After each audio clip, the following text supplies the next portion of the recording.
Hi friends, welcome to Dhana corner. நம்ம இன்றைக்கி பார்க்க போகிறது பப்பாளி மரம் எங்கள் வீட்டில் நிறைய காய்ச்சிச்சு.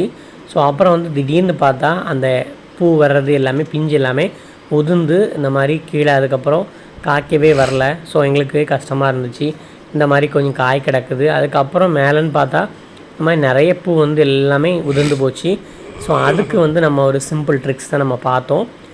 அது என்னன்னு சொல்லிங்கிறத நான் உங்களுக்கு இந்த வீடியோவில் ஷேர் பண்ணுறேன்.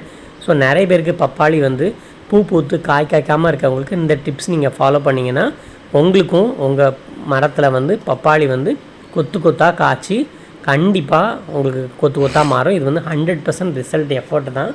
இது எங்களுக்கு என்னோடய அத்தானா ஷேர் பண்ணார். அவர் வீட்டில் இந்த மாதிரி நடந்துச்சுன்னு சொல்லி சொன்னார். அதுக்கு நான் என்ன பண்ணேன் அப்படின்னு சொன்னால், இந்த மாதிரி நீங்கள் பப்பாளி மரத்தில் காய்க்காதையோ இல்லைனா காய் கம்மியாக இருக்கிறதுக்கு உங்கள் வீட்டில் தேவையில்லாத ஒரு ஆணி அந்த மாதிரி 1 or 2 இந்த மாதிரி கரெக்டாக நான் அந்த ப்ளேஸ் ஸ்பாட் பண்ணுறேன். அந்த மாதிரி நீங்கள் கீழே அதில் 2-3 ஆணி நீங்கள் அடித்து வச்சிங்கனாலே போதும்.